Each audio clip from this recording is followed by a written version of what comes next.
민수기 1장 1절부터 4절까지 제가 읽습니다. 이스라엘 자손이 애굽 땅에서 나온 후 제2년 2월 1일에 여호와께서 시내 광야 회막에서 모세에게 일러 가라사대 너희는 이스라엘 자손의 모든 회중 각 남자의 수를 그들의 가족과 종족을 따라 그 명수대로 계수할지니 이스라엘 중 20세 이상으로 싸움에 나갈 만한 모든 자를 너와 아론은 그 군대대로 계수하되 매 지파의 각기 종족의 두령 한 사람씩 너희와 함께 하라. 아멘. 아멘. 구원 그 이후 두 번째 시간입니다. 우리의 자녀들이 우리의 품 안에 있을 때에 우리 주님을 믿게 되고 세례도 받게 되고 때로는 기도하면서 울기도 하고 하나님의 은혜를 받는 일들을 봅니다. 저는 또한 때때로 5살 정도 되는 아이들이 주님을 믿고 방언도 받고 기뻐 찬양하는 일들도 보아왔습니다. 그래서 우리 부모들은 우리 자녀들에 대하여 내 품 안에 있는 나의 어린 자녀들이 주님을 믿었구나.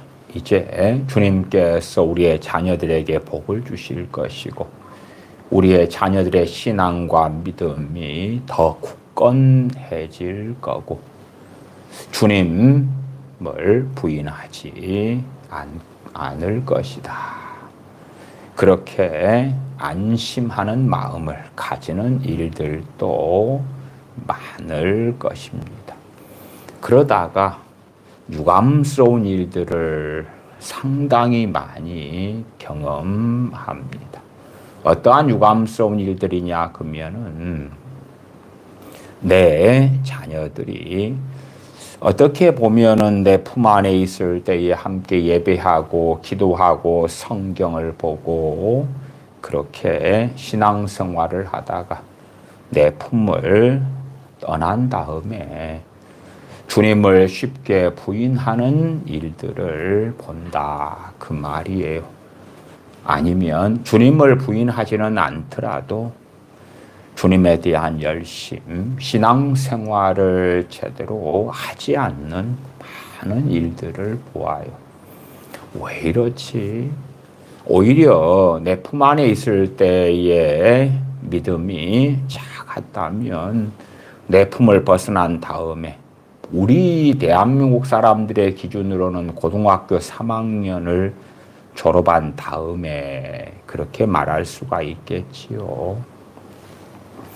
고등학생을 졸업하고 취업 직장으로 가든지 아니면 대학을 가든지 간에 성인 된 다음에는 내 자녀들의 신앙이 더 좋아지고 아름다워지지 않을까 그런 기대감을 품는데 유감스럽게 정반대로 믿음이 떨어지고 주님을 등지고 신앙생활을 하지 않는 그러한 일들이 다반사로 일어납니다. 도대체 왜 그러할까? 그러한 단식할 만한 일들이 많이 일어나는데 그래서 내 품 안에 있을 때 주님을 믿었다가 내 품을 벗어난 다음에 주님을 등지는 이러한 많은 일들에 대하여 왜 그러한지에 대한 얼마간의 말씀을 드리고자 합니다. 물론 이러한 설교는 제가 과거에서도 했던 적이 있습니다. 오늘 본문 민수기 1장 1절부터 4절을 보았는데 다시 읽어가 보십시다. 1장 1절 이스라엘 자손이 애굽 땅에서 나온 후 제2년 2월 1일에 여호와께서 시내 광야 회막에서 모세에게 일러 가라사대 너희는 이스라엘 자손의 모든 회중 각 남자의 수를 그들의 가족과 종족을 따라 그 명수대로 계수할지니 이스라엘 중 20세 이상으로 싸움에 나갈 만한 모든 자를 너와 아론은 그 군대대로 계수하되 하나님께서 하나님의 백성 자녀들을 성년으로 보시는 기준이 20세라는 걸 발견할 수가 있습니다. 물론 지금 유대인 사회의 이스라엘, 팔레스타인의 유대인들, 이스라엘 사람들은 자신들이 생각하는 율법의 해석에 따라서 성년을 때때로는 13세로 보기도 합니다. 그래서 지금의 이스라엘 유대인들 같은 경우는 13살이 되면 자기들 마음대로 결혼할 수가 있습니다. 부모의 동의하고는 상관없이요. 그것도 유대인들마다 또한 분파들마다 다르긴 하지만 유대인의 율법을 그런 식으로 해석하기도 합니다만은 우리가 민수기 1장을 보았을 때나 출애굽기, 민수기 등의 많은 말씀을 보면 하나님의 기준이 20세를 성년, 성인으로 보는 것을 확인합니다. 1장 뒤로 가서 44절부터 좀 보겠습니다. 이 계수함을 입은 자는 모세와 아론과 각기 이스라엘 종족을 대표한 족장 12인이 계수한 자라. 이같이 이스라엘 자손의 그 종족을 따라 20세 이상으로 싸움에 나갈 만한 자가 이스라엘 중에서 다 계수함을 입었으니 계수함을 입은 자의 총계가 60만 3,550명이었더라. 레위 지파를 빼놓고 12지파에 20세 이상이 계수가 되어집니다. 그래서 민수기 1장의 그 상당한 내용들로 기록되어진 것이 어느 지파에서 몇 명, 또 어느 지파에서 20세 이상으로 몇 명, 그런 이야기로 쭉 이어지고 토탈해서 이 12지파의 20세 이상이 몇 명이다. 그 다음에 레위 지파에 대한 이야기로 이어져 갑니다. 그래서 특별한 사건과 특별한 일이 없었을 때에는 우리의 일반적인 자녀들이 20세를 전후로 확연하게 달라질 수도 있다 하는 것입니다. 그냥 일반적으로 그렇게 생각해 보십시다. 우리의 자녀들이 고등학교를 졸업한 다음에 독립한다고 생각하십시다. 그러면 이제 자녀가 집을 얻고 그 다음에 독립했다는 것은 자기가 돈을 벌어야 되는 거예요. 자기가 돈을 벌어서 월세를 내고 핸드폰 요금을 내고 자기가 돈을 벌어서 생계를 유지하고 먹고 살게 된다. 이렇게 생각하십시다. 부모 품 안에 있을 때는 부모가 번 것을 가지고 먹고 부모가 장만한 집에서 살고 부모가 번 돈으로 핸드폰 요금을 내고 인터넷 요금을 내고 살아왔어요. 그러니까 얼마나 평안합니까? 실상은 신앙생활이 그런 것과 상당히 많이 유사합니다. 물론 예외적인 상황들은 참 많습니다. 그것은 조금 있다가 다시 말씀을 드릴 거고요. 일반적인 상황을 이야기합니다. 우리의 품 안에 있는 자녀들이 그렇게 악해지거나 강팍해지거나 고의적인 악으로 달려가거나 그러한 예외적인 상황들 말고 부모가 자, 예배드리자, 성경 읽자, 기도하자, 찬양하자 그러면 순종적이어서 예 아버지, 예 어머니 그렇게 하시지요. 오늘 너가 시간이 있구나. 수요일 날 예배 드리러 가자. 수요일 밤에 예배 드리러 가고. 그런 경우가 일반적이다라고 가정하는 가운데 야, 내 자녀가 교회에서 함께 예배하고 성경도 읽고 찬양도 하고 찬양하다가 눈물도 흘리고 야, 내 자녀의 신앙이 좋구나. 그렇게 생각하는 때들을 보내다가 고3이 마치고 이제 독립을 하게 되었다. 그 말이에요.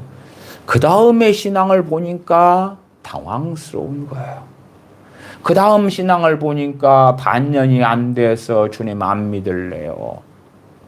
극단적으로는 한 달이 안 돼서 나 안 믿을래요.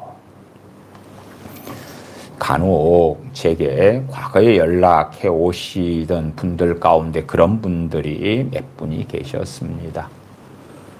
지역에가 대학이 있기 때문에 제 자식이 그 지역의 목사님 대학을 갔습니다. 그래서 제 자식에게 목사님 교회에서 신앙생활 하라고 이야기를 했습니다. 또 어떤 분은 목사님, 제 조카가 그 지역의 대학에 갔습니다. 그래서 제 조카에게 목사님 교회에서 신앙생활 하라고 이야기했습니다. 그랬더니 자식이나 조카가 예, 알겠어요, 어머니. 예, 알겠어요, 이모님. 그렇게 한 다음에 교회에 다니기로 했답니다. 그래서 그 다음에 또 연락이 오는 것입니다. 목사님, 제 자식이 목사님 교회에 나갔나요? 제 자식이 목사님 교회에 나갔다가 별로 예배가 마음에 안 들고 설교가 마음에 안 들어서 불평을 합디다. 뭐 그런 이야기도 하시는 분이 있었고. 근데 제가 목회하는 교인들은 그렇게 많지 않기 때문에 누가 새로운 사람, 특별히 대학생 새내기가 오면 뻔하게 다 알잖아요. 말하자면 제가 목회하는 교회에 오지도 않았으면서 왔다고 그 다음에 마음에 안 들더라고 거짓말을 자식들이나 조카가 하는 거예요. 예. 그 다음에 이제 전화번호를 주는 거예요. 핸드폰 전화번호죠. 연락을 해서 신앙생활을 도와주세요. 그러면 제가 연락하긴 그러니까 교회 전도사님이나 집사님들을 통해서 한번 연락해 보시지요. 왜냐하면 연락해 달라고 요청을 부모나 혹은 뭐 이모나 이런 분에게 받았기 때문에 안 할 수는 없는 그런 상황이 되잖아요. 연락을 해서 아무개 교회에서 전화했어요. 당신의 부모님이 이렇게 도와달라고 해서 연락했어요. 그렇게 갓 20살 된 새내기에게 연락하면 기분 나빠하고 성질 내고 그러는 거예요. 그러면서 대학 근처에 가까운 교회에 가겠다는 거예요. 물론 그렇게 하면 되죠. 그렇게 하면 돼. 근데 어쨌든 그러면서 이제 조카나 자식이 저희 교회 오지도 않았고 제 설교를 듣지도 않았으면서 마치 그런 것처럼 거짓말하고 한 걸음 나아가서 이간질도 하는 자식이 있었어요. 이간질. 갔더니 굉장히 나를 기분 나쁘게 대우하더라, 대접하더라, 뭐 그런 이야기 있잖아요. 전혀 오지도 않았는데. 그러면서 부모나 이모나 이런 사람들이 하는 이야기는 제 자식이요, 제 조카가요, 믿음이 좋단 말입니다. 신앙생활 잘한다 그랬단 말입니다. 그런데 목사님, 그럴 리가 없어요. 그럴 리가 없어요. 그래서 그런 일을 몇 번 당한 다음에는 목사님 계시는 그 지역의 대학에 내 자식이 가게 됐는데요. 목사님 교회에서 신앙생활 하라고 했는데 그렇게 한다 그랬어요. 그런 연락이 오면 정말 싫은 거예요. 싫어. 심지어 그런 연락이 올 때 되면 아니요. 대학 근처에 교회가 많기 때문에 거기에서 선택해서 다니게 하시면 좋을 것 같아요. 그 대학하고 저희 교회 예배당하고는 거리가 그래도 한 4km 이리저리 되는 거리니까 근처 1km 안에 500m 안에 교회가 여러 개 있답니다. 그 중에서 잘 골라가지고 신앙생활을 하게 하면 좋을 것 같아요. 그러나 뭐 그 지역에 새롭게 부모 품을 떠난 자녀들이 알아서 하는 거겠지요. 실상 그런 경우는 몇 번 당하면서 그런 연락이나 요청이 오면 꽤 많이 괴롭게 되곤 했더랬어요. 우리나라 민법 제4조에 성년의 기준이 나와 있어요. 사람은 19세로 성년에 이르게 된다. 우리나라 민법에 19세로 성년에 이르게 된다. 돼 있고요. 일본 민법도 제4조에 성년이 나와 있는데 연령 20세로 성년이 된다. 우리 일반적으로 이제 뭐 만 나이든 뭐든 대한민국 상에서는 우리 국민 전체가 이러한 민법과 상관없이 어떨 때 성년으로 인정해 줍니까? 고등학교를 졸업할 때로 인정해 주죠. 고등학교 졸업할 때. 아니면은 좀 더 밑으로 내려가면 주민등록증이 발급되었다. 그러면 어느 정도 이제 어른이 되는갑다. 주민등록증은 만 17세가 되어서 발행이 됩니다. 주민등록증보다 주로 고등학교 졸업할 때를 기준으로 사회적 인식이 또한 국민 전체의 인식이 그렇습니다. 그래서 아마 저도 살펴봐 온 많은 일들을 통해서 보면 대한민국 국민들이 자신들의 자녀들이나 혹은 스스로 본인들에 대하여 어떨 때 성인 되었다고 느끼는가, 또 어떨 때 술을 마실 수 있는가, 그런 거 있잖아요. 뭐 편의점에 가서 술을 사러 가거나 담배를 사러 가면 주민등록증을 줘보세요. 그리고 확인을 하잖아요. 대학생들 새내기가 되면 모여가지고 기본적으로 술 많이 마셔요. 대학생이 되니까 술을 마실 수 있어. 성년으로 서로 인정하는 거죠. 그래서 대한민국의 청년들이라고 말해야 될까요? 그러한 성년이다 그럴 때에 민법 제4조는 만 19세로, 일본은 만 20세로 그렇습니다만은 고등학교를 졸업한 다음에는 신앙의 판도가 대부분의 경우에는 확 틀려지는 것을 많이 봐왔습니다. 드물게 소수는 고등학교를 졸업하는 그것으로 믿음이 더 좋아지는 경우도 있었고 또한 그 믿음을 그대로 유지하는 경우도 있었습니다. 그러나 다수는 믿음이 약화되거나 주님을 등지고 떠나는 일들이 아주 많았습니다. 제가 실제의 삶을 가지고 비유를 앞에 사용했습니다. 부모 품 안에 있을 때에는 엄마가 식사 준비해주고 빨래를 해주고 아빠가 번 돈으로 학비를 대주고 옷을 사주고 그렇게 했던 때, 여행을 가더라도 부모 품 안에 있을 때에 부모의 돈으로 여행을 가고 그렇게 했던 때하고 이제 고등학교를 졸업한 다음에 제가 비유를 드는 거지 실제의 삶에서는 대한민국 부모들은 고등학교를 자녀가 졸업한 다음에 상당한 경우는 대학 학비를 대주고 또한 집을 얻으려고 하면 권리금이나 월세를 내주기도 하고 생활비를 주기도 하고 그렇습니다.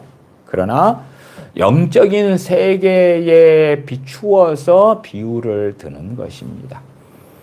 고등학교를 졸업한 다음에는 스스로 돈을 벌어서 핸드폰 요금을 내고 집을 구하고 월세를 내고 생활을 해야 되고 자기가 번 돈을 가지고 여행을 가야 되고 그렇게 해야 된다 그럴 때에 쉽지 않다 그 말이에요. 그것처럼 무난하게 신앙생활을 하는 것처럼 부모 품 안에서 살다가 고등학교를 졸업했다. 그런 앞뒤로 해서 하나님께서도 대한민국의 젊은 친구들에 대하여 성인이다. 이렇게 보시는 것들을 확인합니다.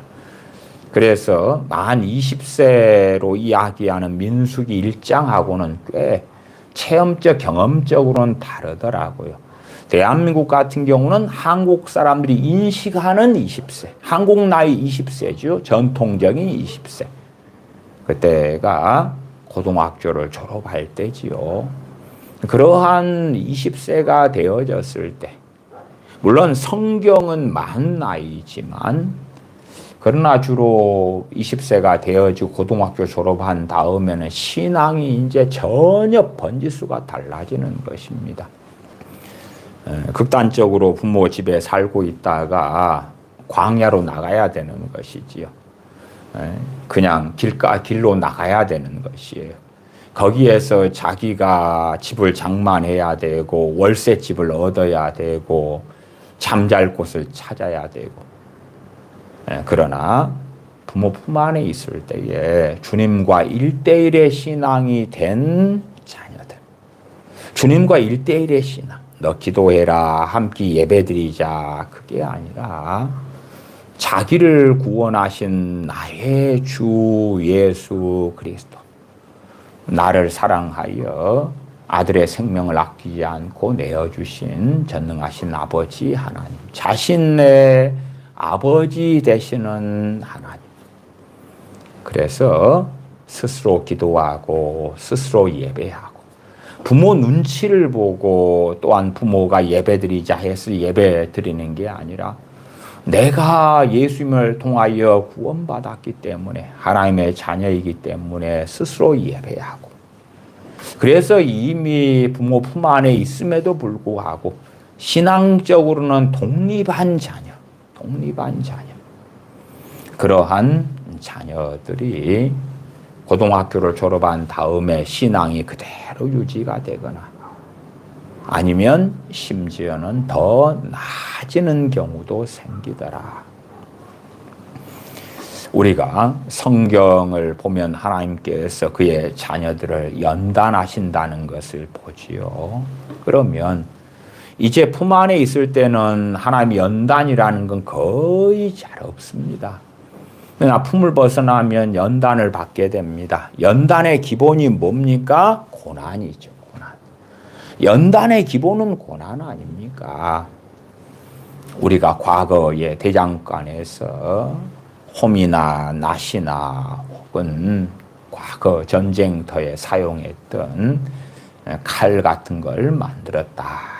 그럴 때에 뜨겁게 쇳덩어리, 달궈진 쇳덩어리를 대장간에서 망치질을 하면서 단련을 시켰던 거죠. 더 모양을 잡고 더 단단하고 튼튼하고 때로 유연하게 여러 가지 가공 처리를 하면서요. 그것을 단련 혹은 연단이다. 그런다 그 말이에요. 그러나 이제 제대로 1대1의 신앙을 안 가진 친구들은 부모 품 안에서 부모가 해주는 것을 누리고 살다가 부모 품을 벗어나면 꽃길이 펼쳐질 줄 알고 더 평안하고 더 기쁘고 더 행복하고 왜 부모 품 안에 있을 때는 자유가 상당히 제재가 되잖아요. 너 몇 시에 들어올 거냐. 또 품 안에 있을 때인데 술 마시고 담배 피고 나이트클럽 다니고 아직 그럴 수 없잖아요. 법적으로도 안 되는 거고. 예, 그러나 몰래 그렇게 하는 아이들은 있어 왔지요. 예, 그럼에도 이제 품을 벗어나고 새로 자취방을 얻고 혹은 타지로 대학을 가버리고 그 다음에는 자녀들이 마음대로 자유를 누릴 수 있는 것입니다. 방종할 수 있는 거예요. 너 몇 시에 들어왔냐 터치 받지도 않고 심지어 어떤 아이는 그 자취방에서 동거를 일찍 시작하는 아이들도 있어요. 남자하고 여자하고 그런 경우도 있고 그냥 별의별 상황과 일들이 벌어지는 거예요. 그래서 좀 순진한 부모들은 그러시더라고요. 내 품 안에 있을 때 자녀가 신앙이 좋았는데요. 믿음이 좋았는데요. 그런데 왜 대학을 가더니 저리 됐을까요? 나쁜 친구를 만났을까요? 어찌 됐을까요? 그러나 품 안에 있을 때에 1대1의 신앙이 아닌 거예요. 아니요. 진실로 주님을 사랑하는 자녀가 아닌 거예요. 그러나 이제 품 안에 있기 때문에 사단의 공격, 마귀의 공격으로부터 많은 경우 특별히 그 자녀가 고의적, 악의적으로 악행으로 달려가는 경우가 아니었다면 많은 경우 사단의 공격으로부터 막아졌던 거예요. 막아졌어. 그러나 고등학교를 졸업하고 사회든 혹은 대학이든 갔을 때 되면 사탄 마귀의 공격에 그대로 노출되는 것입니다.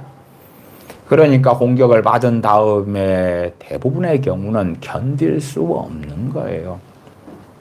제가 참 지겹고 지겨운 말씀처럼 여겨지지만 마태복음 13장, 마가복음 4장, 누가복음 8장에 주님께서 말씀하신 씨 뿌리는 비유를 자주 말씀을 드려요.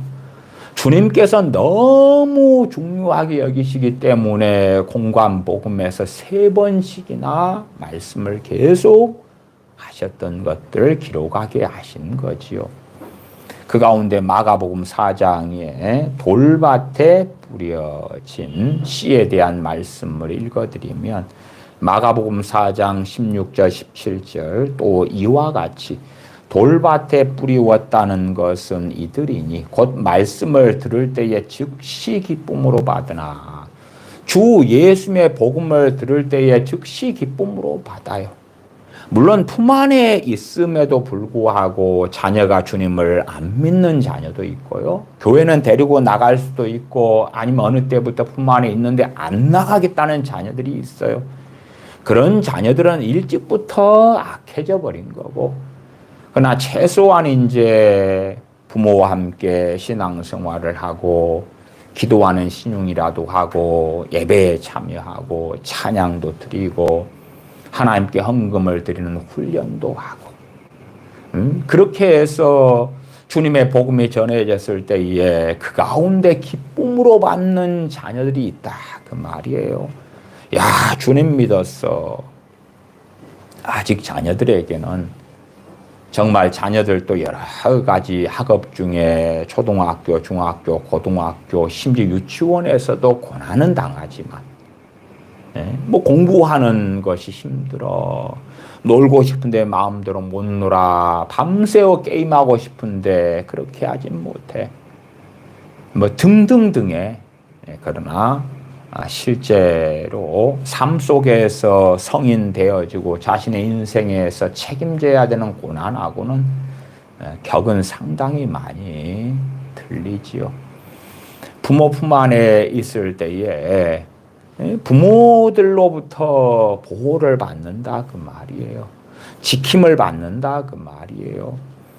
그러니까 신앙생활하고 말씀을 듣고 기쁨으로 받고 그런 상황 속에서 뿌리도 별로 나지도 않고 있지도 않지만 때에 따라 물을 주고 온도를 맞춰주고 온실 속의 화초로 키워준다 그 말이에요.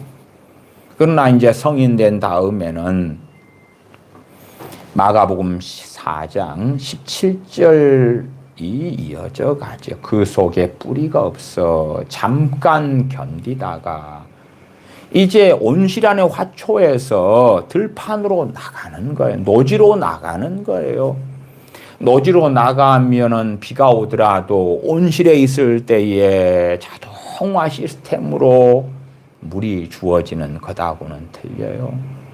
제가 과거에 고등학교에 좀 있었을 때에 온실을 고등학교에서 담당하고 했는데 큰 유리 온실들을 가지고 이제 많은 것들을 재배했었어요.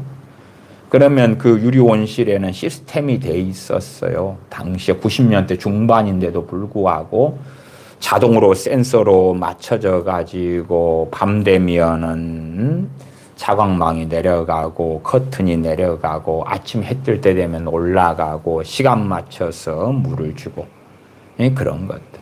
온실 속에 있을 때 보호받는 거예요. 온도를 맞춰주는 거예요. 식물들의 특성에 맞춰서 필요한 온도, 꽃이 피는 것에 맞는 온도, 뿌리가 나무가 얼지 않을 정도의 온도를 다 맞춰줘요. 그러다가 온실 속에 있다가 밖으로 나간다고 생각해 보십시다. 겨울은 어떻게 견딥니까? 아니면 온실 속에서는 때에 맞게 물이 주어졌는데 가뭄 속에서 보내야 될 때라면 어떤가 그 말이에요. 누가 견뎌내겠는가 할 때에 뿌리가 얼마나 있는가. 부모 품 안에 있을 때에 얼마나 뿌리를 내렸는가. 얼마나 전능하신 하나님께 또한 우리 주 예수 그리스도께 뿌리를 내렸는가. 뿌리를 내렸는가. 제가 청소년기는 경험상으로는 질풍노도의 시기로 많은 청소년들이나 부모가 경험하지만 진실로는 철이 드는 때라고 말씀을 드렸어요. 왜? 아주 어릴 때는 엄마 아빠는 경제적인 어려움 때문에 탄식하고 있어도 아이는 천진난만해서 알지 못하는 거예요.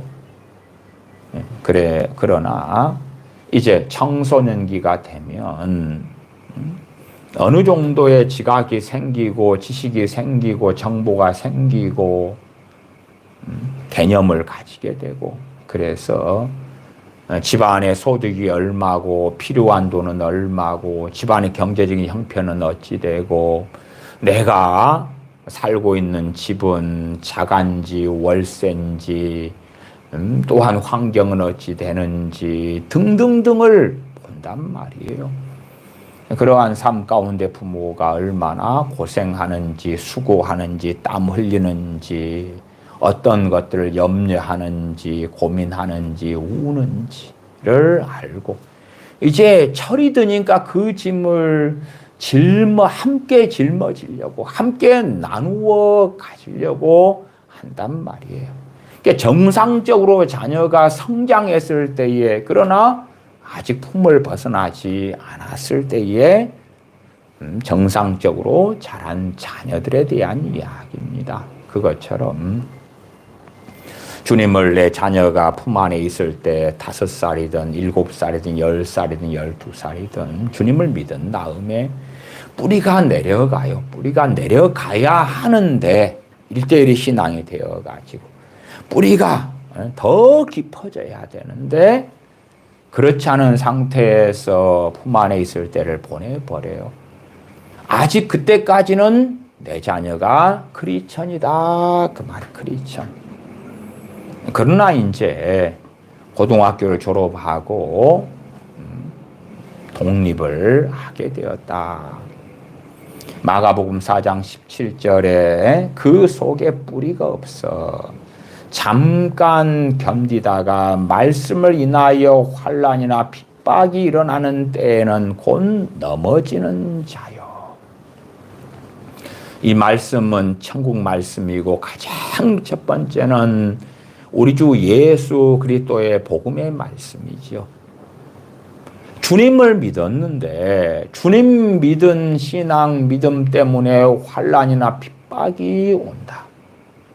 언제 그랬습니까? 초대교회 때 그랬죠. 언제 그랬습니까? 진실한 믿음을 가진 사람들은 소수였던 중세시대 때 그렇죠. 우리가 상징적으로 보자면 사대교회 때를 중세교회 시대라 보기도 합니다. 사대교회 때에 살았다는 이름을 가졌으나 다 죽은 자들이 되었고 흰옷 입은 사람은 소수만 있었을 때에 그 다수가 소수를 핍박하였지요. 나아가 종교개혁 시대에도 그러했습니다.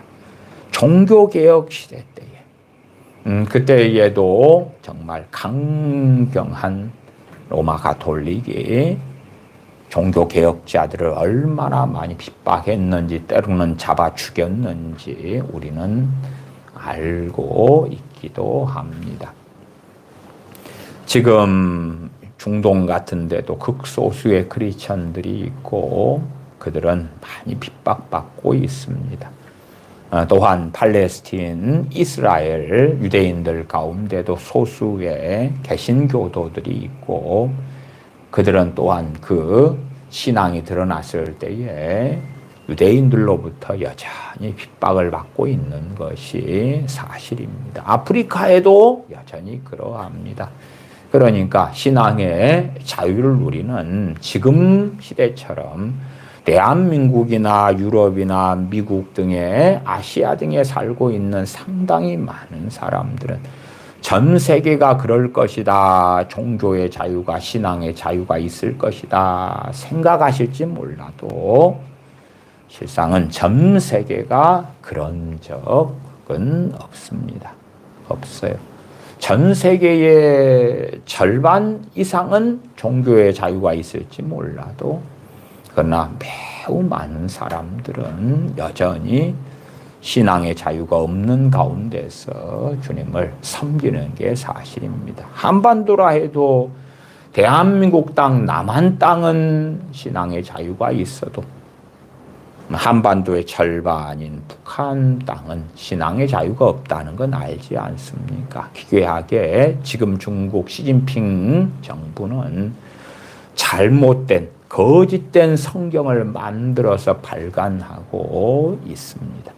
성경을 해괴망측하게 바꾸어가지고 자 이게 너희 기독교의 성경이야. 이걸 읽고 이걸로 설교하고 이걸로 가르쳐야 돼. 그러는 상황에 중국 개신교가 처해 있기도 합니다.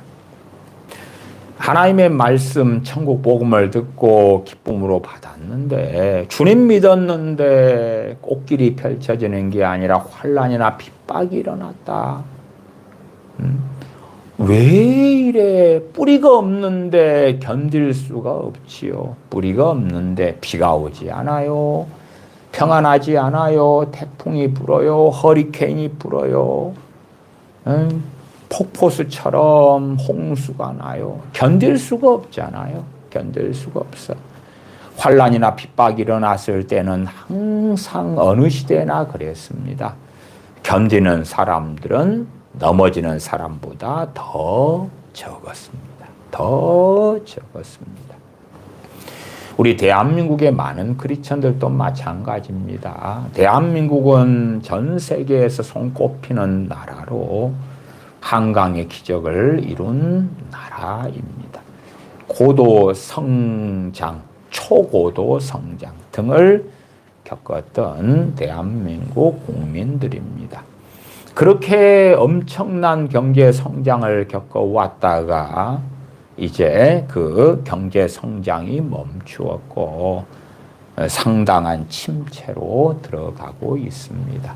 상당한 한계의 상황에 직면하고야 말았습니다. 무엇보다도 출산율이 0.7명대가 되면서 장래의 암담함을 보고 있습니다. 그러면 그러한 경제적인 어려움 이런 것들만 보더라도 야 주님을 믿었는데 꽃길이 펼쳐져 있어야지. 그런데 왜 이렇게 경제적으로 어려운가? 우리나라 대한민국에서 특별히 뭐 중국이야 말할 것도 없었습니다만은 코로나 때에 정말 많은 믿는 사람들이 주님을 등졌습니다. 코로나 때에 경제적으로 얼마나 어려웠습니까? 자영업자는 얼마나 어려웠습니까? 많은 경우 자유가 없었지요. 함께 모여서 식사도 제대로 못하고 몇 인 이상 집합 금지, 무슨 일만 벌어지면은 식당 문 닫아, 무슨 기업도 스톱해, 이런 때를 보내니까 그 전에 정말 자유롭게 살다가 나 힘들어. 왜 그런데 하나님은 이런 일을 해결해 주지 않는 거야? 그래서 나는 하나님을 등질 거야. 신앙을 포기할 거야. 그런 사람들이 아주 많았습니다. 그래서 당시 코로나 때에 나온 통계 중에 하나도 교회 가운데 1만여 교회가 문을 닫았더라. 1만여 교회가. 물론 1만여 교회의 대부분은 미자립 교회들이었겠지요. 그럼에도 1만여 교회가 문을 닫았더라. 그러한 자료들이 나와서 우리 믿는 사람들을 놀래키기도 했습니다. 제가 한국대학생 선교회 CCC 자료를 가지고 있는데 한국대학생 선교회에서는 새내기 신입생들 대상으로 전도를 할 때에 설문조사 등을 많이 이용하기도 합니다. 그래서 그런 것을 통하여 자료가 이렇게 나와 있어요. 대학에 들어가면 30에서 40%가 교회를 떠난다. 기본적으로 내가 새내기 대학생이 됐는데 부모 품 안에 있을 때는 믿었는데 대학을 들어갔어요. 30에서 40%가 교회를 떠난다. A 대학의 대학생을 조사했더니 그 대학은 35%, B 대학을 조사했더니 38%, C 대학을 조사했더니 40%, 또 어떤 대학을 조사했더니 좀 숫자가 적게 30%. 이렇게 나왔던 거겠지요. 그래서 30에서 40%가 교회를 떠난다. 한 걸음 나아가서 부모 집에서 대학을 다니는 경우가 30에서 40%가 떠나는 것이고요. 부모는 모르죠. 부모를 속이는 거예요. 속여. 대학생이 됐기 때문에 친구들과 함께 교회를 다니겠어요. 그렇게 부모를 속일 수 있는 거죠. 또한 타지로 대학을 가는 경우는 70%가 신앙을 포기한다. 부모 눈치를 전혀 볼 필요가 없는 거예요. 부모가 주는 돈으로 대학을 다니지만은. 그러나 이제 타지로 가니까 부모가 모르잖아요. 몰라. 그래서 70%가 신앙을 포기한다. 그 가운데 최근에 나온 목회 데이터 연구소의 자료도 있습니다. 그 자료는 20대 기독 청년, 말하자면 20대 중에서 나는 크리스천이다 이런 청년들 이야기하는 거예요. 신앙을 포기한 사람들은 나는 크리스천이다 안 할 거 아니에요. 이제 무신론자가 됐기 때문에. 근데 20대인데 나는 크리스천이다 이렇게 스스로 고백하는 사람들 가운데 44%가 출석 교회가 없다. 44%니까 절반 가까이 되는 사람 출석 교회가 없다는 이야기는 기본적으로 예배 안 드리고 기도 안 하고 찬양 안 한다 그 말이. 그러나 아직 자기 마음은 나는 크리스천이에요. 나는 크리스천이에요. 마음은 그렇다 그 말이에요. 마음은. 나는 크리스천이에요. 그런데 신앙생활은 안 해요. 그런 경우는 얼마나 견딜 수 있을런지 모르지요. 1년은 나는 크리스천이에요. 그럴 수 있을까요? 식물로 한다면 무리 없이 그 식물이 얼마나 견딜까? 사람으로 한다면 물 없이 음식 없이 얼마나 견딜까. 어쨌든 대한민국 20대 청년들 가운데 나는 크리스천이에요. 그런데 44%가 출석교회가 없다. 그렇게 목회 데이터 연구소에서 조사를 했어요. 그런 것처럼 품 안에 있을 때의 신앙이다. 품 안에 있을 때 예배드린다. 자녀가 찬양한다. 기도한다. 그리고 부모가 고대하죠. 내 자녀가 이제 품을 벗어나면 더 굳건한 신앙으로 설 거야. 저는 고등학교 다닐 때 교련을 했습니다. 어쨌든 당시에는 북한과의 관계도 참 좋지 않아서 항상 전쟁에 대한 준비를 했었어요. 그래서 결혼할 때도 총검술도 배우고 그랬어요. 고등학생인데도 교련복을 입고, 그 다음에 이제 가짜로 만든 총이 있어요. 고무, 또 철, 이걸 결합해서 만든, 실제 총보다 더 무거워요. 그러한 가짜 총을 가지고 총검술을 고등학생 때 배웠어요. 전쟁이 벌어지면 그렇게 준비돼서 학도병으로라도 가서 싸워야 되니까 그렇죠. 그러나 고등학생 때는 군인이 될 수 없는 것 아닙니까? 고등학교를 마친 다음에는 이제 군대를 갈 수 있는 거예요. 전쟁터에 갈 수 있는 거예요. 그래서 주로 일반적으로 품 안에 자녀들이 있을 때에 품 안에 고등학생, 중학생, 초등학생인데 전쟁터에 보내지 않잖아요. 그런 것처럼 영적 전쟁, 원수 마귀가 공격하는 그런 것에서 상당히 보호가 됩니다.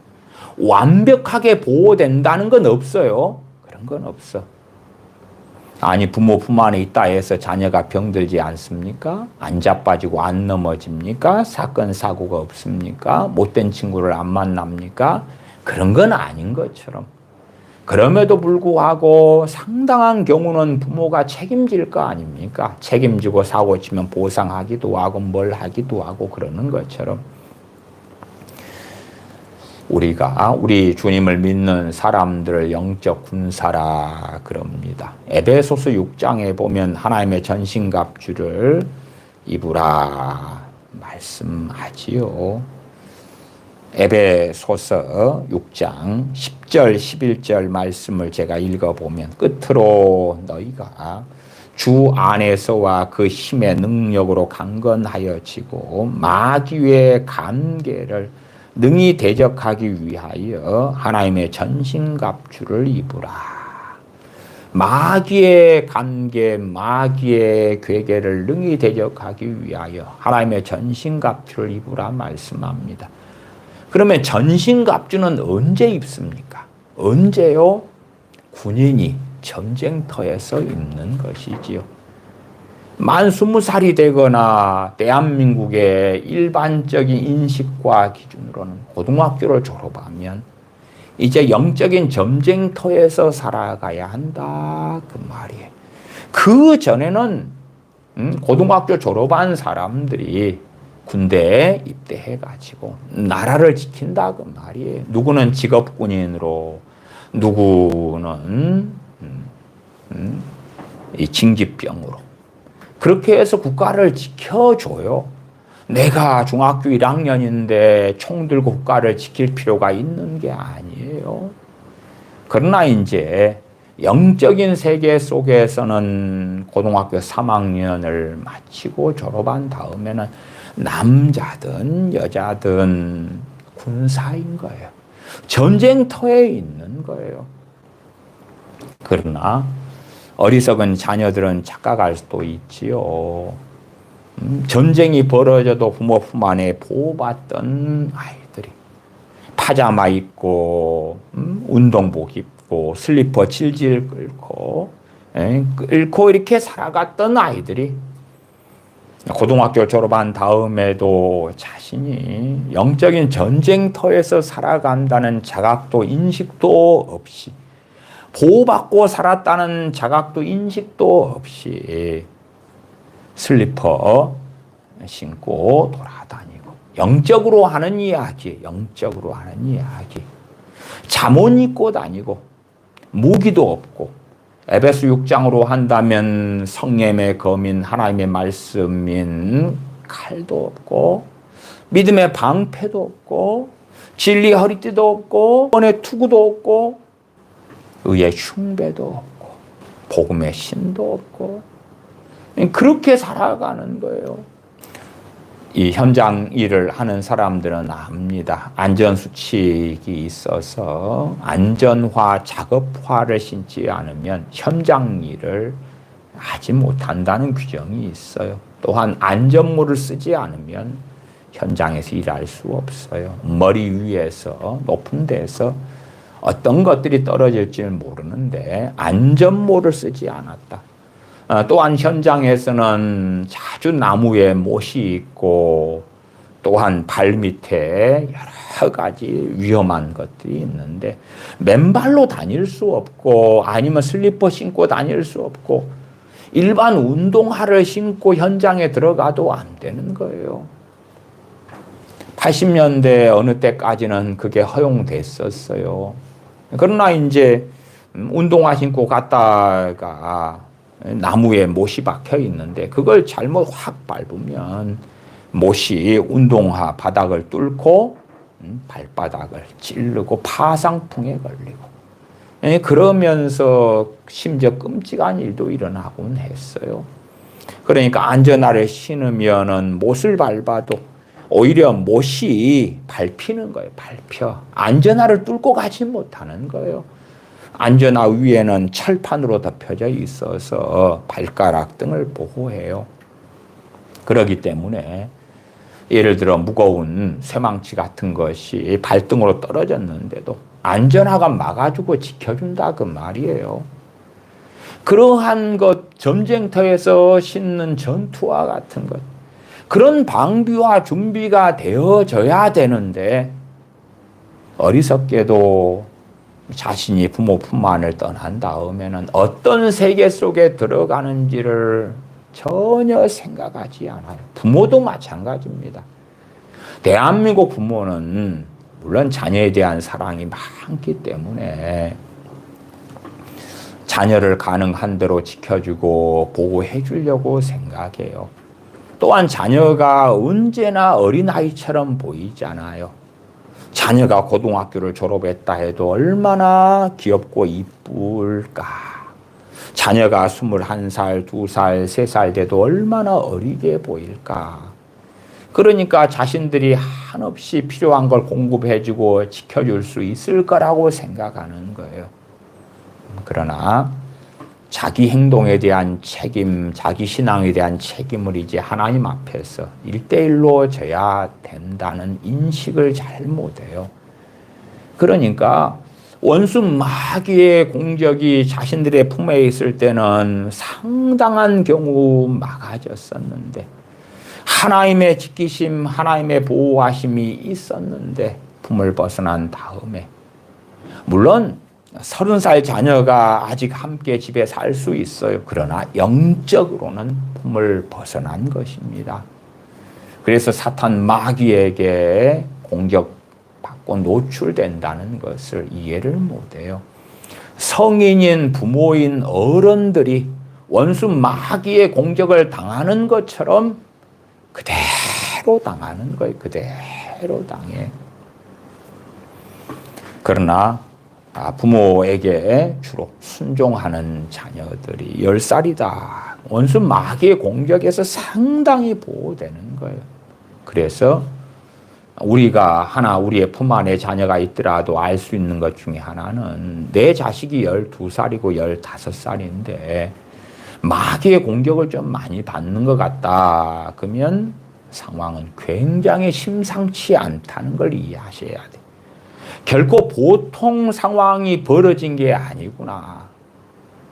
그러나 내 품 안에 자녀들이 있고 일반적인 마귀의 공격에서 우리 자녀들은 대부분 보호받습니다. 그렇게 생각해 보십시다. 20kg 쌀 한 포가 있어요. 근데 거기에서 90%가 면제가 되면 남는 건 2kg 아닙니까? 마귀 공격이 90%가 막아진다. 절대적으로 그렇다는 이야기는 아닙니다. 그냥 일례로 설명을 드리는 것입니다. 그러면 자녀는 2kg만 들면 되는 거예요. 2kg만. 18kg는 면제가 되는 거예요. 2kg만 드니까 거뜬히 들잖아요. 그러나 고등학교를 졸업한 다음에는 20kg를 다 들어야 되는 거예요. 사단 마귀의 공격에 대항을 스스로 해야 되고 싸워야 되는 거예요. 제가 대한민국 교회 교인들의 많은 사람들은 중보기도의 미혹에 빠져 있다 많이 설교해 왔어요. 말하자면 내가 자녀들을 위해서 기도하고 있기 때문에, 기도했기 때문에 내 자녀들이 보호될 거야, 지켜질 거야, 내 자녀들에게 마귀는 떠나가라, 물러가라 하고 있기 때문에 지켜질 거야. 그렇지 않습니다. 우리가 자녀를 위해서 하는 기도는 그나마 가장 효율이 있었을 때는 언제냐 그러면 내 자녀가 품 안에 있을 때고, 품을 벗어나게 되면 효율은 굉장히 떨어집니다. 그 다음에 우리가 자녀를 위해 할 수 있는 기도의 한계는 굉장히 많아지는 것입니다.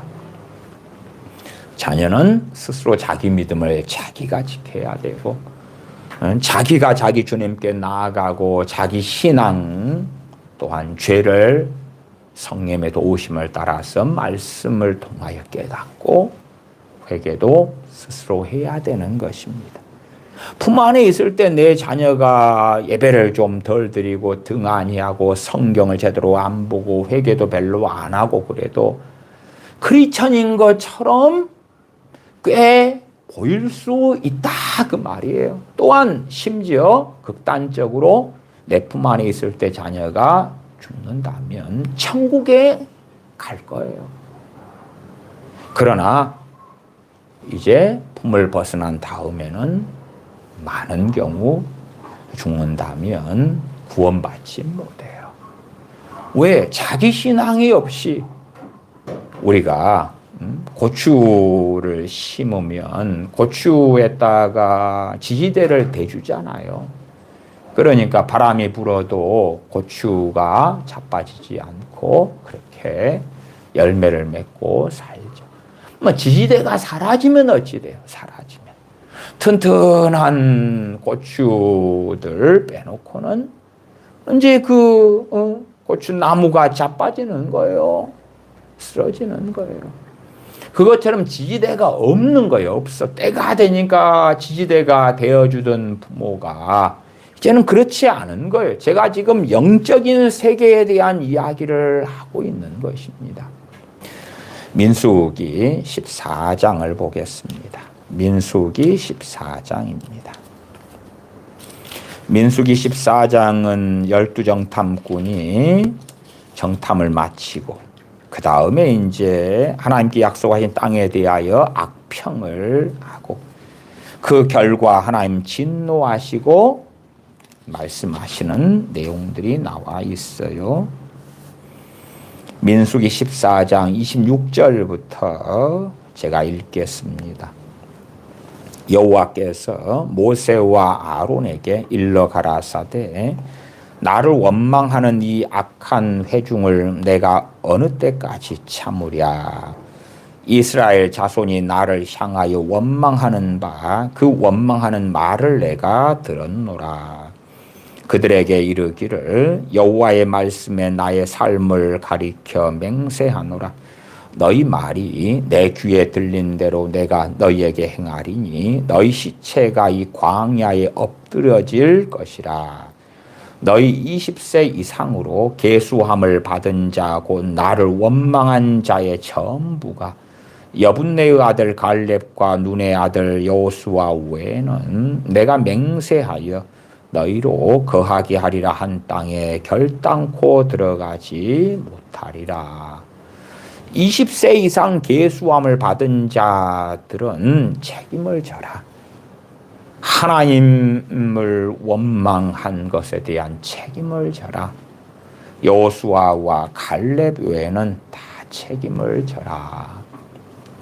물론 그럼에도 20살 미만이 책임을 안 졌다는 건 아닙니다. 왜요? 20살 미만은 그렇다면 가나안 땅에 들어가게 되었는가 할 때에 결과적으로는 가나안 땅에는 들어가게 되었습니다만은 광야 40년 세월은 함께 보내었다 하는 것이에요. 그러니까 20살 미만은 야, 너희들은 바로 가나안 땅에 들어가도 돼. 그런 것이 결코 아닙니다.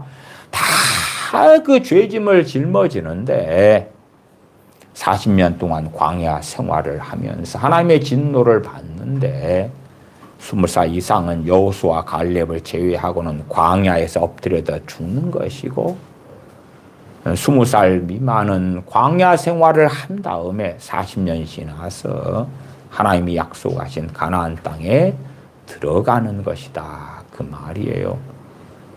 민수기를 통하여서 또한 출애굽기도 그렇습니다. 많은 하나님께서 20살의 기준을 가지고 계시죠. 어쨌든 제가 대한민국을 관찰하고 20살 한국 나이 기준으로 만 나이 말고 관찰했을 때는 고등학교 3학년을 졸업하는 그 기점을 따라서 전후가 상당히 많은 자녀들의 경우는 아주 많이 달라졌더라 하는 것은 보아왔습니다. 그래서 대한민국 사람들은 이때를 성인으로 보는구나. 술 마시고 담배 피고 그게 합법적으로 되는 그러한 때. 물론 민법적으로도 한국의 성년의 기준은 민법 제4조에는 19세 되면 성년이다. 일본의 20세 그렇게 보고요. 그래서 우리가 출애굽기 30장 같은 경우도 성전세를 내는 것이 나와 있어요. 출애굽기 30장 11절부터 15절에 나와 있는데 성전세 반세계를 내어라. 이 성전세는 생명의 속전이다. 누가 내야 되느냐? 계수함을 받은 20세부터 내는 거다. 20살이 되기 전에는 반세겔, 1년에 반세겔 성전세는 안 냅니다. 안 내요. 그러나 20세부터는 부자든 가난한 자든, 가난한 자라고 적게 내면 안 되고 부자라고 많이 내서도 안 되고 다 똑같이 내는 성전세, 반세겔은 20세부터 내는 것이다. 그런 기준은 명확합니다. 민수기 26장을 하나 더 볼까요? 민수기 26장. 민수기 26장은 두 번째 인구 조사가 나와 있습니다. 민수기 26장 1절부터 좀 보십시다. 1절부터 4절만 봅니다. 연병 후에 여호와께서 모세와 제사장 아론의 아들 엘르아살에게 일러 가라사대 이스라엘 자손의 온 회중의 총수를 그 조상의 집을 따라 조사하되 이스라엘 중에 무릇 20세 이상으로 능히 싸움에 나갈 만한 자를 계수하라 하시니 모세와 제사장 엘르아살이 여리고 맞은편 요단가 모압 평지에서 그들에게 고하여 가로되 여호와께서 애굽 땅에서 나온 모세와 이스라엘 자손에게 명하신 대로 너희는 20세 이상 된 자를 계수하라 하니라. 이 민수기 26장의 두 번째 인구조사에서도 무릇 20세 이상으로 능히 싸움에 나갈 만한 자를 계수하라. 26장 2절에 그렇지요. 4절도 너희는 20세 이상 된 자를 계수하라. 이때부터 군사니까 전쟁에 나가야 된단 말이에요. 영적인 전쟁도 마찬가지입니다. 마귀를 대적하라 그리하면 너희를 피하리라. 언제부터 1대1로 싸워야 되느냐? 아이고 나는 믿음이 아직 없어요. 마귀여 나를 공격하지 마시오. 마귀여 내 자녀들은 나이가 25, 30이 되었어도 믿음이 별로 없어요. 공격하면 안 돼요. 내 자녀가 20이 됐어도 내가 기도를 통하여 자녀를 지킬게요. 하나님 내 자녀를 위해 기도합니다. 마귀가 건드리지도 못하게 해주세요. 마귀가 방해하지 못하게 해주세요. 믿음을 지켜주세요. 그러한 기도는 망상 속에 있는 기도가 됩니다. 진리를 모르고 영적인 세계를 알지 못하게 되는 것입니다. 저는 많은 부모들이 자녀가 스물이 되었을 때에 신앙이 이상해져 버리고 주님을 등지고 당황하는 일들을 보아왔어요. 심지어 스물이 되어서 마귀의 공격을 받고 자빠지고 미혹되고 강팍게 되어지는 일들 때문에 당황하는 거예요. 왜 이럴까요? 아니요. 그게 특별한 일이 아닙니다. 주님과 1대1의 관계를 품 안에 있을 때 형성해서 최소한 고등학생이 되면 고등학교 1학년, 2학년, 3학년 그러한 때들에 주님과 1대1의 관계 속에서 세상 드라마보다 하나님의 말씀에 몰두하고 남자 여자를 만나는 연애하는 것보다 하나님께 예배하고 찬양하는 것에 몰두하고 그렇게 1대1의 신앙이 준비된 다음에 그렇게 20살을 맞이했어야 하는 것입니다.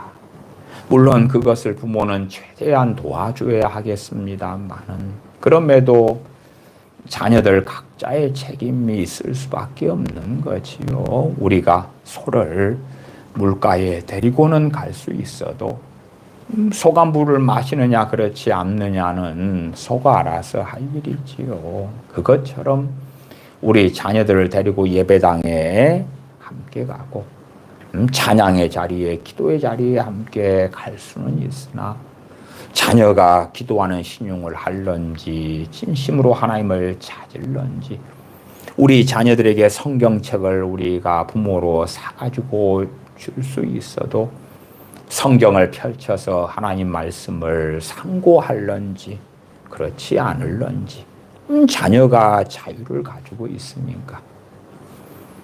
심지어 자녀가 불순종하는 자녀라면 일찍부터 품 안에 있더라도 강팍해 되고 어리석게 되고 악해지는 것은 명확한 사실이 됩니다.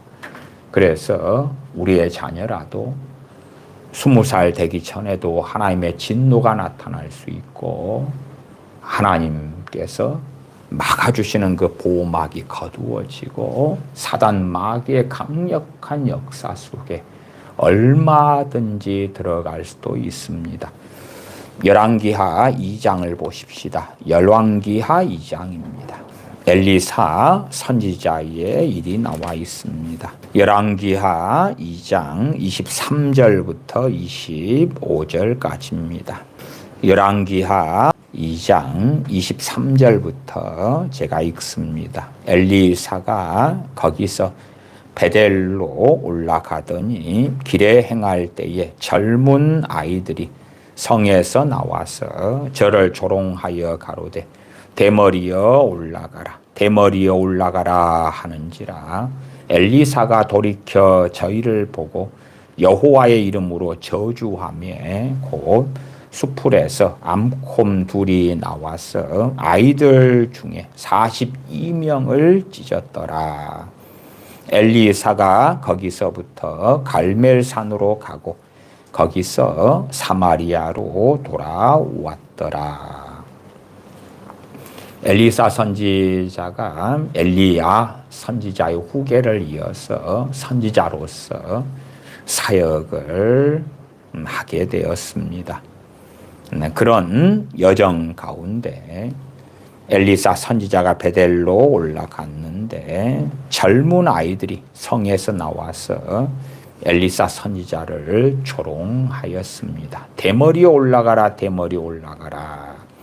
엘리사 선지자가 그 아이들을 저주하였고 암콤 둘이 나와서 아이들 중에 42명을 찢어 죽였습니다. 많은 목회자들은요, 여기에서 이 아이들이 도대체 어떤 아이들인가? 그럴 때에 다수의 목회자들은 이 아이들의 나이를 올리려고 애를 씁니다. 말하자면 이 아이들은 불량한 아이들인데 소위 불량배처럼 청년들이다. 이런 방식으로 말을 바꿔가려고 애를 씁니다. 왜냐하면 자신이 가진 인본주의적인 관념에서는 선지자가 저주한다는 것은 하나님과 무관한 것도 아니고 저주하면서 암콤 둘이 42명의 아이를 찢어 죽여버리는 것도 하나님으로부터 온 것인 것은 인정을 안 할 수는 없고 그러니까 아이들로 놔두면 안 되는 거예요. 아이들은 항상 그 방정환 그분이 만든 어린이날처럼 얼마나 귀엽고 보호받아야 되고 사랑받아야 되는가.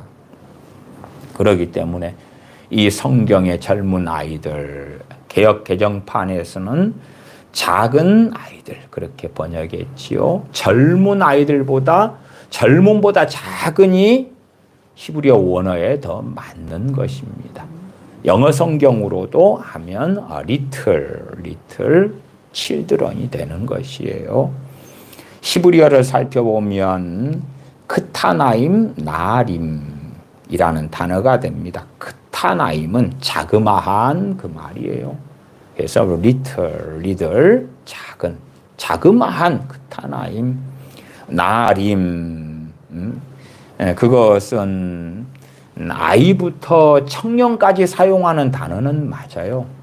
그러나 일반적으로는 남성형으로 쓰이면 소년, 여성형은 소녀 사용하고 아이에 대해 쓰기도 해요. 아이, 소년, 소녀, 젊은이, 청년 이렇게 다 사용할 수 있는 단어가 나림이란 단어예요. 그러나 그 단어 앞에 크타나임이라는 자그마한이라는 단어가 붙었어요. 그러니까 명확하게 청년을 이야기하는 게 아닙니다. 이 아이들이 모여가지고 선지자를 조롱하는 것은 하나님과 대적하는 것이고 하나님을 공격하는 것이에요. 그래서 심판의 예표로 명확하게 선지자는 당연히 사사로이 행하는 게 아닌 걸 아실 거예요.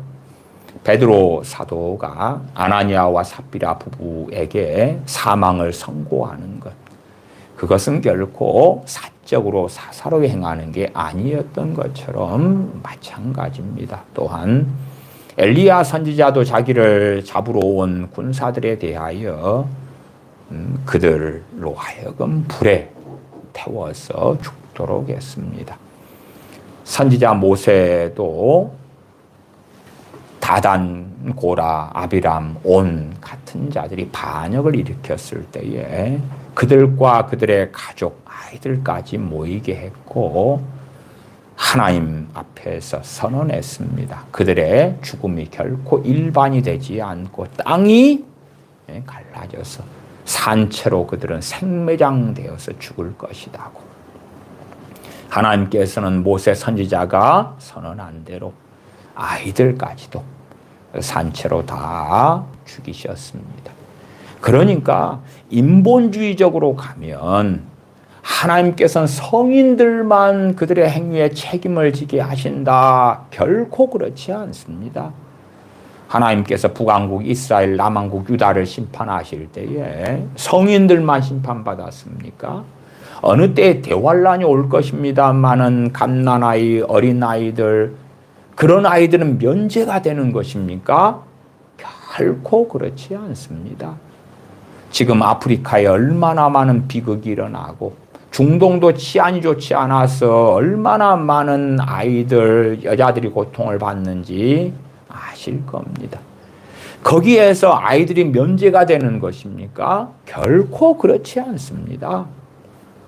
그러나 이제 일반적으로 아주 특별한 상황이 아니고서는 하나님께서 성인과 미성년을 구별해 주시더라. 그런 이야기를 드리는 것이고 이렇게 크타나임, 나림, 작은 아이들 개정개혁판이 그런 의미에서는 잘 번역됐다고 보입니다. 작은 아이들. 혹은 우리가 일반적으로 사용하는 단어로서 그냥 아이들 그대로 아이들이 우리 개혁성경으로는 젊은 아이들 젊은을 희한하게 집어넣었어요. 그래서 개정 개혁판이 작은으로 잘 새롭게 번역을 했습니다. 또한 24절 하반으로 가면 아이들 중에 42명을 찢었더라. 아이들이 맞죠, 그대로. 아이들, 청년들이 아닙니다. 대한민국엔 촉법 소년에 대한 그런 법들이 있어서 그 소위 아이들이 별짓을 다 해도 처벌이 별로 안 되는 등의 일들이 있는데 그것은 성경과는 맞지 않습니다. 하나님께 소돔과 고모라를 불과 유황으로 심판하실 때에 소돔의 아이들, 고모라의 아이들은 살아남았습니까? 결코 그렇지 않습니다.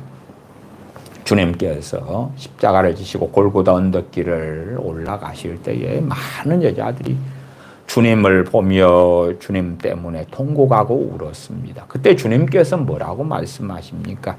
누가복음 23장 28절에 예수님께서 돌이켜 그들을 향하여 가라사대 예루살렘의 딸들아 나를 위하여 울지 말고 너희와 너희 자녀들을 위하여 울라. 유어 칠드런 너희와 유어 칠드런 너희의 아이들 너희의 자녀들을 위하여 울어라. 내가 아이들은 너무나 사랑하기 때문에 어떠한 환난에서 어떠한 고난에서도 면해 주겠다는 게 아닙니다. 아이들이 스스로 악행 가운데 달려들고 고의적인 완악함으로 달려든다면 이미 아이들 때부터도 하나님의 보호하심은 없는 것입니다. 어떨 때 어떤 집사님께서 자신의 아들을 데려오셨어요. 목사님, 내 아들이 여기 있는데 내 아들 좀 어떻게 좀 복음도 전해주시고 어떻게 좀 해주시고 도와주세요. 근데 그 아이는 당시에 10대인데도 얼마나 막역사 강했는지 몰라요. 얼마나 막역사 강하고 얼마나 완악한지. 물론 그분은 사연이 있긴 했어요. 그분은 이제 재혼한 분이셨는데 처음 가정에서 애를 낳고 그 아이는 아버지와 살고 있는 아들이었고 자기는 새로운 가정에서 애들을 낳고 사는 그런 경우셨어요. 그러나 어쨌든 엄마 마음이라는 것이 첫 가정에서 낳은 자식도 그 자녀가 하나님을 믿고 구원받았으면 좋을 것 같아서 데려와가지고 그래서 좀 도와달라고 해도 막역사가 너무 강하니까 아이가 너무 강팍하고 그러니까 어떻게 할 수 없는 거예요. 왜 아이가 스스로 10대 아이인데도 고의적이고 악의적으로 달려가는 것. 그럴 때는 전혀 하나님의 보호하심, 하나님의 지키심, 미성년이기 때문에 하나님께서 주시는 은혜에 그런 것들이 없는 거예요. 물론 하나님께서 은혜를 주시고 미성년이기 때문에 지켜주시는 일반적인 경우라도 언제까지나 그렇지는 않아요. 그래서 그 기점, 고등학교를 마치는 기점, 주로 그때가 대부분의 나라들도 기준이 지금은 되어지지 않나 그렇게 보아져요. 고등학교를 졸업하는 그때의 기준으로 이제 맨 땅에 나가는 거예요. 세상으로 나가는 거예요. 거기에서 스스로 기도하고 하나님을 의지하고 고난이 있고 어려움이 있고 마귀 공격이 있고 자신이 하나님의 전신갑주를 스스로 입을 것이냐. 그 전에는 부모가 전신갑주를 입고 그 전에는 부모의 신앙으로 심지어는 하나님의 크신 은혜와 보호하심으로 거기에서 많이 누리고 살다가 그래서 별로 기도도 안 했는데도 여전히 크리스천이야. 뿌리도 제대로 없는데도 살아남아 있는 거예요. 온실 속에서. 그렇게 살 수 있었으나 그러한 삶이 언제까지나 그렇게 될 수는 없는 거죠. 그러니까 부모 입장에서 내 자녀가 뿌리도 없는데 근근히 살고 있어. 어느 때에 말씀을 기쁨으로 받아서 울기도 했고 영겹기도도 했고 세례도 받았고 찬양도 했고 우와 그러나 뿌리가 없어. 그런데도 여전히 크리스천은 남아있어. 야, 성인 되면은 더 주님을 잘 섬기겠지. 아니요. 품 안에 있을 때 벗어나기 전에 뿌리가 없었다. 그러면 벗어나면 잠깐 견디다가 많은 거지요. 많은 것.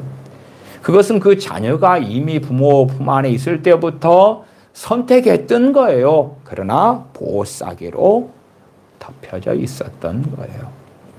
물론 다 누구든지 미성년이다 해서 부모 품 안에서 보호되는 건 아니지요. 미성년자인데도 살인을 저지르고 악행을 하면 국가 형사처벌법, 형사법으로 처벌받는 건 당연하잖아요. 성인 정도의 처벌은 안 받더라도 하나님의 역사 가운데서도 당연히 부모 품 안에 있는 자녀라도 악하게 나아가고 완악하게 나아가고 부모를 원망하고 부모를 대적하고 그럴 때는 사실은 별로 그렇게 우리가 우리 자녀에게 하나님의 은혜가 임하는 것을 보기는 어렵다. 그래서 우리 자녀가 우리의 품 안에 있을 때 구원을 받았어. 그 다음에 그 이후가 어찌 될 것인가 할 때에 특별히 성년이 될 때 혹은 고등학교 졸업하는 그 전후로 참으로 많이 달라지는 상황을 일반적으로 보게 되어져요. 대한민국도 2024년 교단들 총회에서 그 전해의 교단들의 교인 수에 대한 통계를 발표했던 것처럼 그렇게 2023년 말까지만 해도 3개 교단 합동, 통합, 감리교만 해도 27만 명이 줄어들었어요. 합동교단, 통합교단은 대한민국에서 가장 큰 교단들 아닙니까? 거기에서만 각 10만 명씩. 그리고 감리교회에서는 7만 명. 해서 3개만 27만이 줄어들었어요. 다른 중소교단들, 다른 교파들 합쳐가지고 하면 얼마나 많겠는가. 그 가운데 비율적으로 따지면 젊은 친구들이 많지요. 많아요. 주로 부모 품 안에 있을 때야 통계가 조사되면 부모가 이야기하죠. 품 안에 있는 내 자식이 크리스천이에요. 이야기해 주잖아요. 그러나 품을 벗어난 다음에는 설문조사가 가면 대학생이 직접 핸드폰을 받잖아요. 22살 된 내 아들이 내 딸이 직접 받아요. 당신의 지금 종교는 뭡니까? 그러면은 부모 품 안에 있을 18, 19대는 부모가 응답을 했단 말이에요. 품을 벗어난 다음에는 자녀가 직접 응답을 해요. 그러니까 결과는 정말 많이 달라지죠. 그래서 부모 품 안에 있을 때에 자녀들이 크리스천으로 있고 하나님의 보호싸개 속에서 있을 때에 주님과 1대1의 신앙을 만들어야 돼요. 그렇지 않으면 이제 어떻게 되겠는가. 심지어 고등학교를 마친 다음에 직장 생활을 한다고 합시다. 바로 한다고 합시다. 그러면 직장 생활을 할 준비를 그때 다 갖춰놔야 될 거 아니에요. 아니면 고등학교를 마친 다음에 대학을 간다고 합시다. 그러면 대학을 나와도 가치가 없는 그런 데로 가봐야 대학을 졸업해도 아무런 도움이 안 되는 스펙이 되잖아요. 그런 것보다 고등학교 때 수고하고 노력하고 애써서 가치가 있는 대학을 가려면 가야 될 거 아니냐 그 말이에요. 그런 것처럼 부모 품 안에 있을 때에 최소한 고등학생 때까지 자기의 신앙과 믿음을 준비를 해야 되는 거예요. 그렇게 해서 독립되어서 이제 영적인 세계에서는 영적 군사로 살아야 되는 것이 전쟁터에 살아야 되는 거예요. 그것을 인식하고 알아야 됩니다. 기도하겠습니다. 아버지 하나님, 내 자녀들이 성인이 된 다음에 품을 벗어난 다음에 신앙이 급격히 떨어지고 주님을 등지고 떠나가는 많은 슬픈 일들을 보면서 저희가 많이 놀랄 때들이 있습니다. 그러나 진실로 그 어느 때라도 우리가 다 주님 앞에 1대1로 서야 되고 스스로 찬양하고 스스로 기도하고 스스로 예배하고 원수 마귀와 싸움도 내가 스스로 홀로 싸우고 주님을 닮아가는 거룩의 여정, 성화의 길, 의의 길을도 내가 스스로 걸어야 할진대 진실로 자녀들은 자녀들대로 또한 각자 성인들은 성인들대로 주님 앞에 각자가 서서 전능하신 아버지를 기쁘시게 하며 영화롭게 하며 전능하신 아버지께서 뜨다 하시는 믿음의 길을 걷다가 주님을 배웁게 하여 주시옵소서. 우리 주 예수님의 이름으로 기도하옵나이다. 아멘.